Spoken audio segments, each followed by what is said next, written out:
Hello à tous et bienvenue sur la chaîne des jeunes artisans dans ce nouvel épisode. Alors de tête, j'ai dit que dans cet épisode on va traiter les murs, on va toujours pas faire ça. J'ai tout ce qu'il faut, hein. Tu vois, j'ai le primaire, j'ai les produits d'accrochage, j'ai tout. Ceci dit, tu vois, on a la tôle qui est là pour renforcer les points faibles. Ceci dit, le collègue, pas en off en fait, parce que là on arrive à l'étape où en parallèle, on commence à travailler à deux endroits différents, donc malheureusement je ne saurais tout te filmer. J'estime que c'est plus intéressant pour toi que je te filme le chauffage. Donc aujourd'hui on va s'occuper du chauffage, pendant que le collègue en fait il fait déjà tous les renforts et la première passe sur les plafonds et les cloisons en filaire, tu vois. Regarde. Regarde bien. Tu vois, partout en fait où tu vois cette espèce de tôle bleue en fait, tu vois, regarde. C'est la bande à joint quoi si tu veux. Je sais pas comment vous avez ça en France, c'est peut-être du carton ou... Alors je sais pas ce que c'est le meilleur, le carton, la toile fibrée, je sais pas, en tout cas avec ça nous on n'a jamais de problème.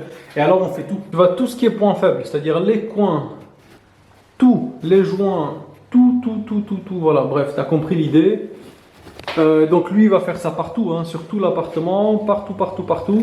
Et sur ça, tu vois, sur la première passe, eh bien il va passer un coup de filler. Alors nous on utilise ça, tu vois. En Belgique on utilise quand même pas mal ça, tu vois.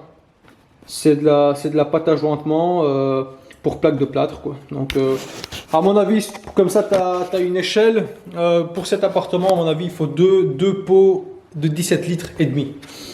Donc voilà, il faut plus ou moins 40 litres pour faire les deux passes, tu vois. Attention que nous, on fait toujours un ratissage complet. C'est-à-dire, on fait, tu vois, les joints, toutes les vis, tac, tac, tac. Ça, c'est la première passe, tu vois. On attend que ça sèche. Et la deuxième passe, donc entre la première et la deuxième, on va fixer toutes les cornières, etc. Ensuite, la deuxième passe, nous, on la fait passer sur toute la plaque. Vraiment. En fait, à la fin, il y aura du blanc, tu vois. Donc, on va passer sur toute la plaque. Je ne sais pas si c'est obligatoire de faire ça. Moi, j'aime bien faire ça, tu sais, parce qu'après, au ponçage, tu arrives vraiment à voir les micro détails, etc. C'est vraiment cool. Et ensuite, il y a une troisième passe en finisher. Donc, c'est un produit qui est beaucoup plus fin, qui se ponce comme la craie. Tu vois, vraiment, ça se ponce hyper facilement. Tu arrives à avoir un résultat nickel avec ça. Voilà. C'est pas le thème de la vidéo, mais comme on travaille à deux endroits différents, eh bien, j'ai voulu t'expliquer ça, tu vois. Comme ça, tu comprends un petit peu l'avancement du chantier et comme ça, tu sais comment on s'organise, quoi. Ça va? Bon, entre-temps, au chauffage, donc nous, on va faire ça. Allez, je monte et je t'explique ce qu'il y a à faire, tu vois. Si tu as suivi les vidéos, tu sais comment ça se passe, tu sais ce qu'il y avait ici, tu vois. Ça, voilà, ça, c'est un compteur de passage. Bon, ils ont foutu de la peinture, c'est encore l'ancienne peinture, ça. Ça, c'est un compteur de passage du fluide caloporteur. Tu vois, moi, je les ai repérés. Donc là, on a le retour. Là, on a le départ. Bon, ça, je vais ranger, t'inquiète pas. Et alors, tu vois, ici, on a les deux purgeurs. Tu vois, tu les vois pas, mais ici, il y a deux purgeurs automatiques. Et alors, à partir de là, moi, j'ai coupé. Tu vois, j'ai préparé tout cleané, parfait. Et à partir de là, on va faire l'installation pour se connecter dans les 4 multicouches qui traînent là, tu vois. Donc on va les ranger proprement et en fait on va se connecter dans l'installation en acier léger pour alimenter deux radiateurs. Et alors pour ça, voilà. Donc avec le manchon ici, tu vois, en 22. Donc là on est sur du acier léger Mannesmann de 22. On va venir se connecter dans l'ancienne installation, donc dans le tuyau en attente que tu as vu, tu vois. De ça, bah, je vais faire cintrer un tuyau pour faire un demi-tour. Tu as bien vu que là il y a déjà le mur, tu vois. Sur mon tuyau, allez, je te montre. Voilà, là je vais venir donc dans le tuyau en attente. Ah voilà, ça tombe bien, j'ai un morceau qui traînait, tu vois. Là, je vais faire le retour, tu vois, comme ça. Ici, bon, ce sera un autre morceau parce que là il n'y a déjà plus de tuyau, c'est juste une chute. Ici, je vais mettre, donc, on va dire que c'est le départ, tu vois. Je vais te mettre ça. Hop, avec ça. Voilà, on va mettre ça comme ça. Alors, pourquoi ce robinet-là alors qu'il y en a déjà un ici? C'est tout simplement pour que, au cas où un jour, le purgeur il lâche, on ne doit pas vider l'installation. Là, on est sur l'installation de chauffage commune.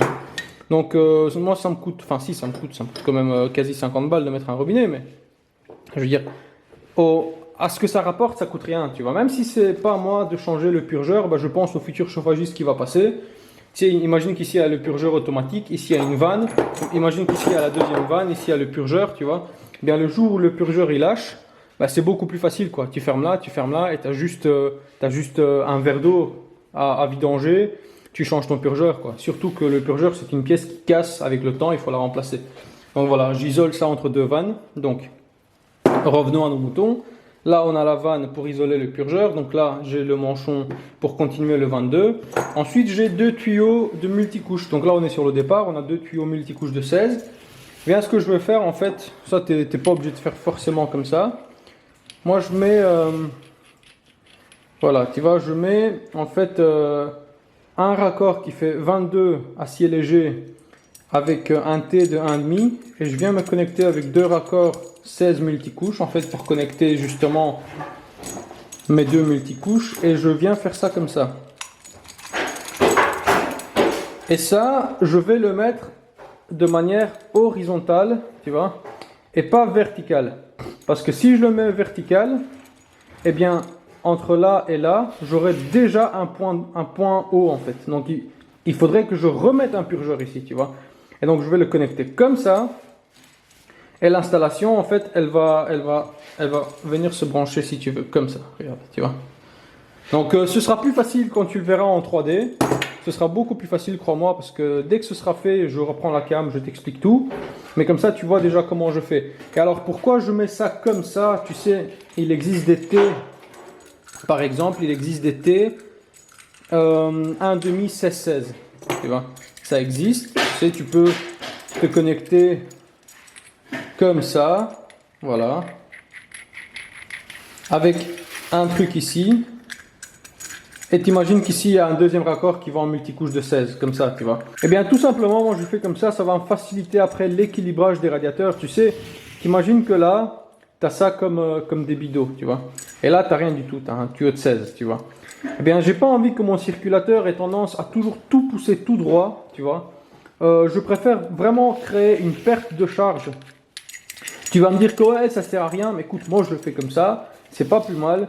Je préfère créer une perte de charge égale en fait, tu vois. Comme j'ai deux radiateurs, tu vois, eh bien, si l'eau, mon circulateur la pousse comme ça, peu importe lequel demande la flotte, tu le mets sur 5, eh bien il y aura une perte de charge égale entre les deux, tu vois. C'est tout con, vraiment, là, il n'y a pas plus simple que ça, c'est juste deux radiateurs. Voilà, bon, t'imagines que là-dedans, je dois faire toute une étanchéité. Tu sais que moi, je fais ça à l'éternel et à l'increvable Loctite 55. Je t'invite à aller voir, j'ai fait un tuto sur ça hyper complet. Je t'invite à aller voir. Et j'ai fait aussi une vidéo pour présenter ma super pince pour griffer les raccords. C'est-à-dire celle-là. Donc on va l'utiliser. Je t'invite à aller voir la vidéo si tu ne l'as pas vue. Et voilà, je te fais un timelapse. Je fais toutes les étanchéités. Et je te reprends quand on fait les cintrages et on fait l'installation. Allez, c'est parti.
Bon, tu as vu, on a cintré, on a préparé, j'ai fait les étanchéités. Là, on va rapidement commencer à cintrer, à placer, à sertir. Donc, je me sers, tu sais, de ma petite, petite, la RP340, celle que j'adore vraiment de toutes les sertisseuses que j'ai testées. Celle-là, pour moi, reste la plus solide, la plus qualitative. Tu peux même rajouter un bras, un press gun. Tu peux sertir du 8 quarts en double sertissage, 8 quarts acier lourd. Bref, cette sertisseuse, c'est une tuerie. Alors, je prends un M22. Voilà, les pièces sont là. Et voilà, j'ai mon départ. Je vais me piquer dans le départ. Hop, on va faire le retour. Et à partir de là, encore un bout de tuyau. Et le truc que j'ai préparé. Et hop, on va partir en multicouche. Et ça, c'est le retour, tu vois. Identique. Hop, on se tape dans le retour. Voilà. Donc tout ça, il faut sertir. Là, sertir. Bref, il faut tout sertir. Tu te rends bien compte que c'est assez compliqué de te filmer ici.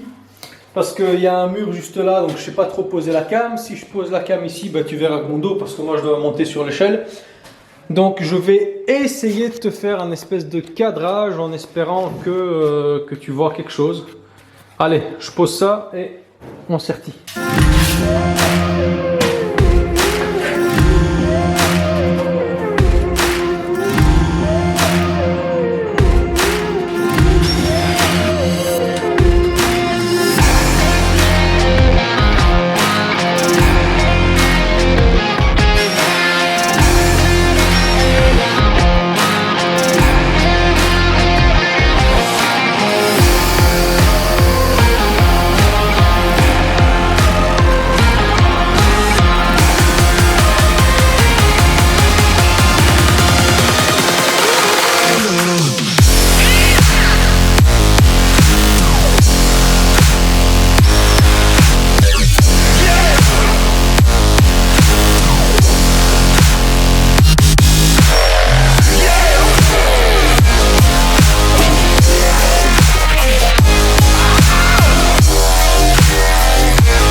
Allez, je te fais une petite pause.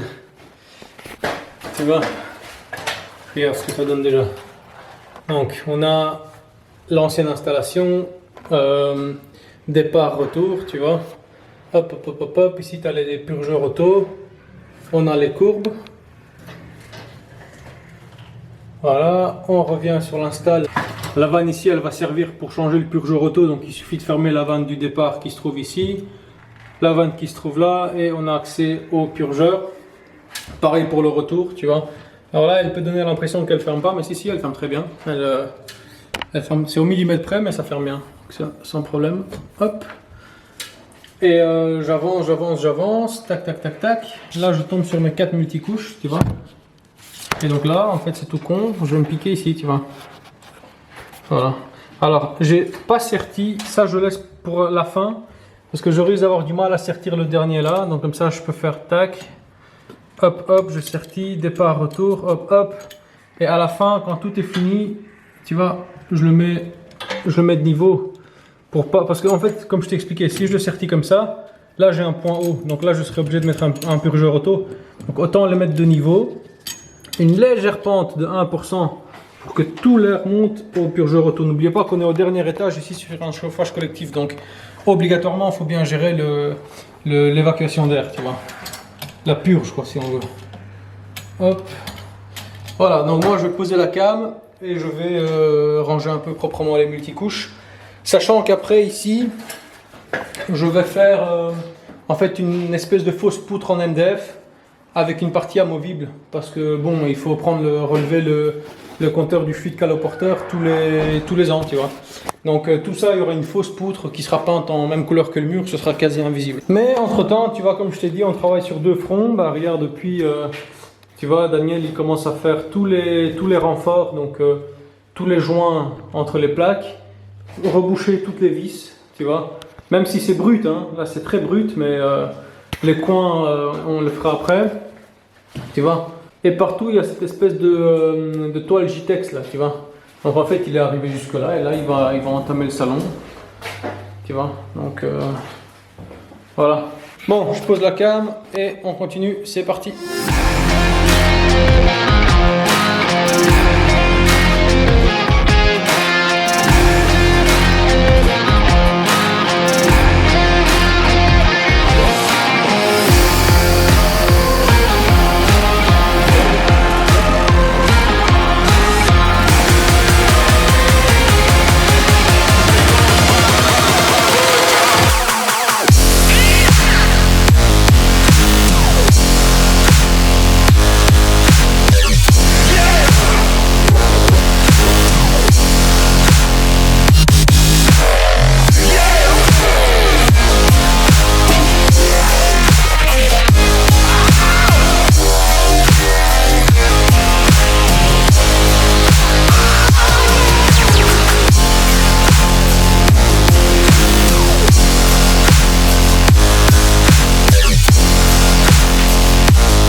Voilà, donc le chauffage est terminé.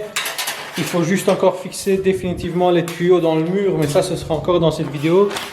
Alors, en 2 mots, je t'explique rapidement et je te montre comme ça. Tu verras du concret. Alors ça, tu as déjà vu. Hop, départ, retour, les 2 vannes, ça vient là. Là, il y a le purgeur auto, il est très facile à changer. Hein. Moi, je passe ma pince, ici c'est vide. Et comme ça, hop, hop, j'arrive à le démonter. Donc, c'est bien accessible, même si ça n'a pas l'air. Là, je me suis repris sur l'ancienne installation. Voilà, là, je viens à partir de là, c'est moi, tu vois. Hop, on passe la vanne pour changer le purgeur, la vanne pour changer le purgeur du retour. Tu vois, tout est bien serti en M22. Voilà, ensuite, je continue, hop, hop, hop, hop, hop, et j'arrive au chauffage. Alors, tu vois bien, c'est exactement comme je t'avais expliqué. Vu de face, j'ai aucun point haut, en fait. Parce qu'après, ça descend, tu vois, hop.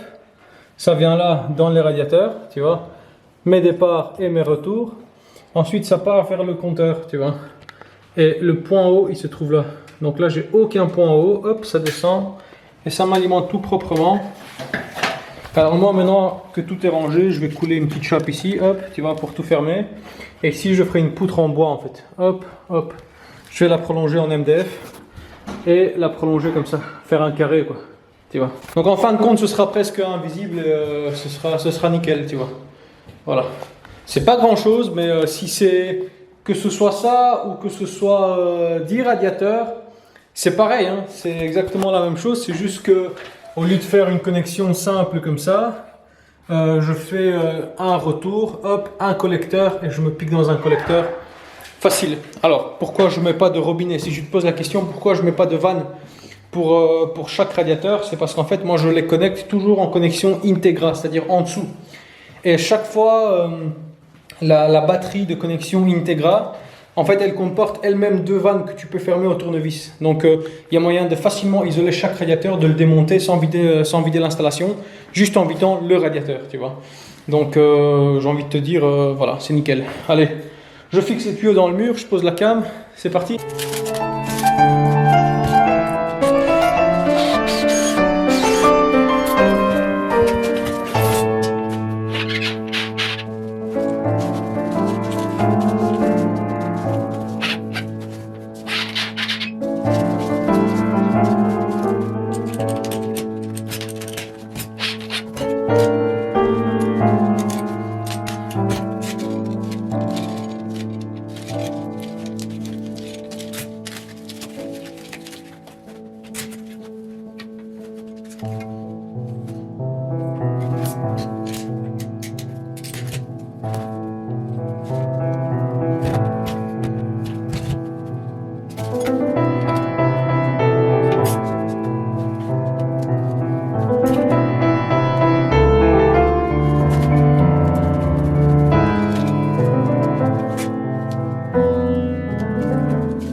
Voilà, tu vois, je les ai rapidement fixés. Alors, j'ai mis un peu de mousse PU à l'arrière, histoire de vraiment tout fixer.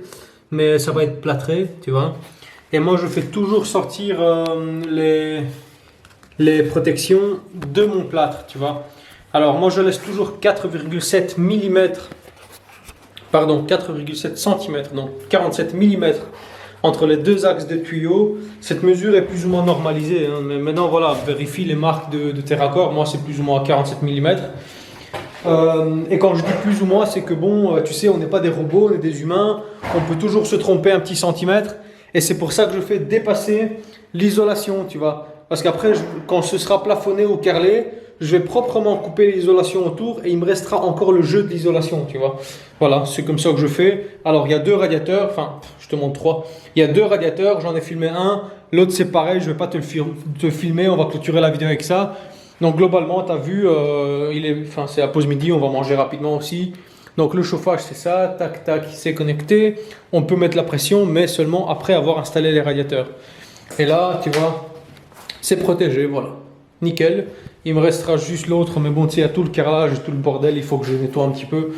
Donc ça, tu t'en fous. Moi, je vais rapidement maintenant commencer à traiter les murs. Donc mettre du béton contact, ranger le chantier,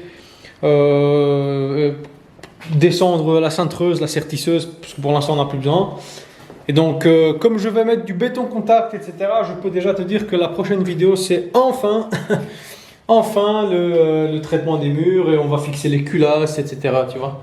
Allez, si tu as aimé, abonne-toi, like, commente comme d'habitude. Et moi, je te dis à la prochaine. Salut!